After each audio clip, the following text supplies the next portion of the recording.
তারেক রহমান নাকি শিশু মুক্তিযোদ্ধা। তারেক রহমান আবার এইরকম লোক লিডার আসছে 17 বছর পর।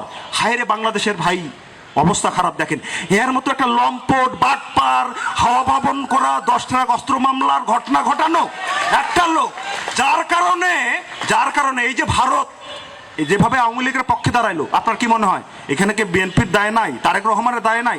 10 ট্রাকের ঘটনা যদি সংগঠিত না হয় তাহলে 17 বছর এখানে হয়তো বা আওয়ামী লীগ থাকার পেছনে ভারতের যে ভূমিকা সেটা নাও হইতে পারত।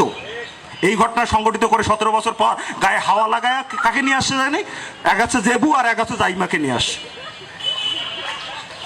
জেবুর গুরুত্ব কি? জেবু হচ্ছে তারেক রহমানের পেট। জাইমার গুরুত্ব কি? সে হচ্ছে তার যে ক্রোমোজোম, মানে সে হচ্ছে রাজনৈতিকের ঔরসপ্রাপ্ত, মানে ভবিষ্যতের কুইন। আপনার এখানেই কিন্তু আপনি সবচেয়ে বড় বৈষম্যের শিকার। যেই কারণেই আপনার রাজনীতিটা হচ্ছে আপনার শ্রেণীর রাজনীতি হওয়া দরকার। আপনি ভাবতে পারছেন না, একটা ছাত্র দলের পোলাপাইনকে বলতে পারবেন না, ছাত্রলীগও ভাবতে পারে নাই, ছাত্র শক্তিও ভাবতে পারবে না। ওইভাবে ভাবতে পারলে আলাদা করে থাকতো আর কি। শফিকুর রহমানের সাথে চুম্মাচাটি করার দরকার ছিল না। ভাবতে পারবে না সে প্রধানমন্ত্রী হবে। এই দলের মধ্যে কোনোদিন তারেক রহমান বাদে ফখরুলের মতো একটা লোক, ফখরুল ইসলাম আলমগীর, ঠাকুরগাঁর মানুষ, কোথায় এখানে নাফিস, ওদের এলাকার আর কি, ওই কখনো ভাবতে পারবে না এইরকম একটা লোক কখনো ভাবতে পারবে না সে বিএনপির হয়ে আছে প্রধানমন্ত্রী হবে। এই প্রধানমন্ত্রী হওয়ার জন্য তারেক রহমানের আশা অপেক্ষা করার লাগে। এই আশার অপেক্ষা করতে করতে 1.5 বছর ধরে আপনাকে এখানে মপতন্ত্র এবং জামাত শিবিরের অত্যাচার দেখা লাগে। এ কি অত্যাচার রে ভাই, মানে এটা আমরা স্বপ্নেও ভাবি না। সেইটারই বেনিফিট নিচ্ছে কিন্তু হচ্ছে বিএনপি যে গভর্নমেন্টে আসছে, কেন আসছে? এটা হচ্ছে বেনিফিট অফ ডাউট, কারণ মানুষের কাছে আর অপশন নাই। এইরকম একটা পরিস্থিতি বাংলাদেশ, যদি এই রাজনীতিটাকে এখান থেকে মুক্ত করতে হয় এবং যে রাজনীতি বাংলাদেশে চলছে, তাহলে আপনাকে আপনার রাজনীতিটা করতে হবে। আপনার রাজনীতিটা কি? রাজনীতি 2 প্রকার, একটা বড় লোকের রাজনীতি আর একটা যে গরিবের রাজনীতি।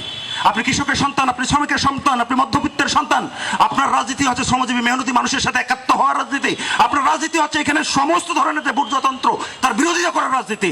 মাঝে মধ্যে আপনাদেরকে আমি দেখি, যখন আর অনেককেই দেখি, মানে আপনাদের এই তরুণ সমাজের এটা একটা বড় ধরনের সংকট হয়ে গেছে, যেটা আমরা বুঝি না। আপনি যখন বামপন্থী রাজনীতি করবেন তখন আপনার প্রধান দ্বন্দ্ব হচ্ছে এখানকার শাসক গোষ্ঠীর সাথে দ্বন্দ্ব, কিন্তু শাসক গোষ্ঠী বারবার আপনাকে প্রধান দ্বন্দ্ব থেকে সরিয়ে অপ্রধান দ্বন্দ্বে নিয়ে যাওয়ার চেষ্টা করে। আপনি ধরেন সাদিক কায়েম কি বললো, আপনি নেমে পড়লেন, মনে করেন নেমে পড়লেন যে এরা রাজাকার, আলবটর, হ্যান ত্যান, 717।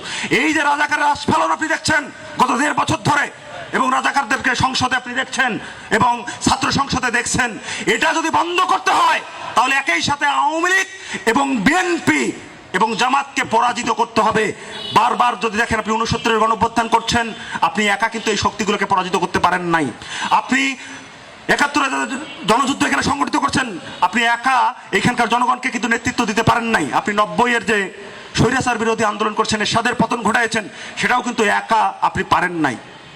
আপনি এখানে সমস্ত ক্ষমতাসীন সেই সময়ের যে বুর্জোয়া এবং ক্ষমতা বহির্ভূত যে বুর্জোয়া, তাকে যদি রাজনৈতিকভাবে আপনি পরাজিত না করতে পারেন, তাহলে ওই যে 71-এর সমস্যা, এই যে রাজাকারী সমস্যা আপনি সমাধান করতে পারবেন না। কারণটা কি? আজকে রাজাকার নিয়ে খুব কথা বলছে বিএনপি, 2 দিন পর এমনও দেখতে পারেন যে আওয়ামী লীগ আর রাজাকার এক হয়ে একসাথে ইলেকশন আসতেছে। আপনি ঠেকাইতে পারবেন না।